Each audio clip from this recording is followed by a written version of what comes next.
नमस्कार मित्रों।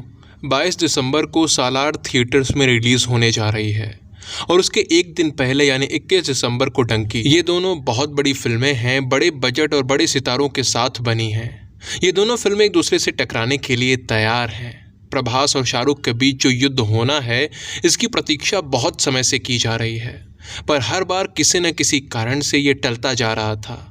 लेकिन अब ऐसा कुछ नहीं होने वाला। इस बार ये युद्ध होकर ही रहेगा। दोनों ही फिल्मों के ट्रेलर रिलीज़ हो चुके हैं और प्रमोशन भी आरंभ हो चुके हैं। अब भारत की धरती पर इन दोनों के बीच कौन जीतेगा, ये तो अभी बता पाना थोड़ा कठिन है, क्योंकि ये तभी पता चलेगा जब ये रिलीज़ कर दी जाएंगी अथवा जिस दिन से यहाँ एडवांस बुकिंग से स्टार्ट हो जाएंगी। लेकिन विदेशी धरती पर कौन जीत रहा है, कौन आगे है, ये बिल्कुल स्पष्ट रूप से हमारे सामने आ चुका है। मित्रों, भारत में तो एडवांस बुकिंग ओपन होने में अभी समय है, लेकिन अमेरिका में एडवांस बुकिंग 1-1.5 सप्ताह पूर्व ही आरंभ हो गई थी और वहाँ से जो नंबर्स हमारे सामने आ रहे हैं वो बता रहे हैं कि प्रभास बाहुबली के आगे कोई नहीं टिकने वाला।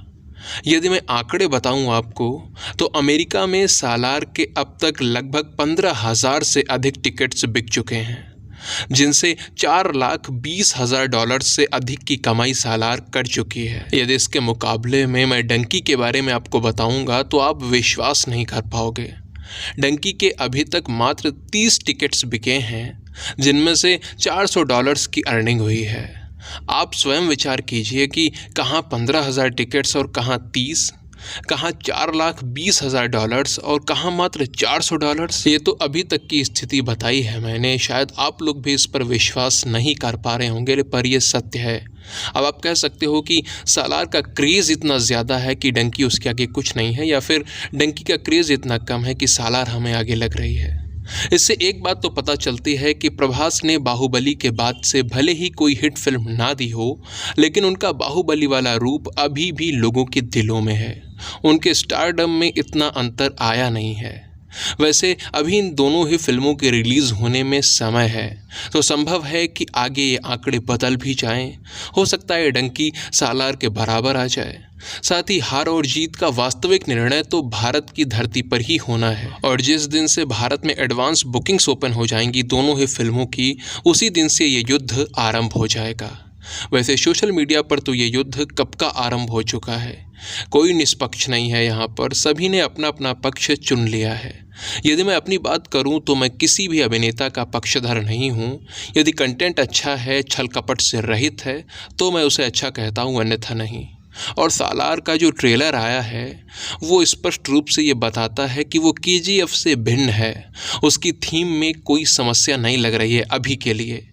इसीलिए अब सालार को लेकर मेरा मन उत्सुक हो गया है, अन्यथा सालार का ट्रेलर देखने से पहले मेरे मन में इसको लेकर संदेह था।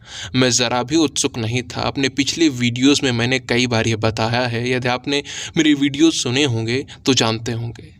यदि मैं डंकी के ट्रेलर की बात करूं, तो डंकी तो गंभीर रूप से समस्याग्रस्त है। उसमें ऐसी ऐसी बातें हैं जिनका किसी भी मूल्य पर समर्थन नहीं किया जा सकता। बहुत ही घृणित एजेंडा है उसमें। मेरा डंकी का ट्रेलर रिव्यू वाला वीडियो आप देखिएगा, वहाँ मैंने स्पष्ट रूप से आराम से समझाया कि आखिर डंकी में समस्या क्या है। यदि आपको लगता है कि मैंने वहाँ कुछ गलत कहा है तो आप मुझे अपनी बातें बता सकते हैं, अपने विचार व्यक्त कर सकते हैं। अब देखते हैं जब ये दोनों फिल्में रिलीज़ होती हैं तो कौन आगे जाता है, कौन पीछे। अभी के लिए जो अमेरिका में हो रहा है वो मैंने आपको बताया, जो भारत में होगा वो भी बताऊंगा। वीडियो को अंत तक सुनने के लिए आप सभी का बहुत बहुत धन्यवाद। जय सिया राम, जय माँ भारती।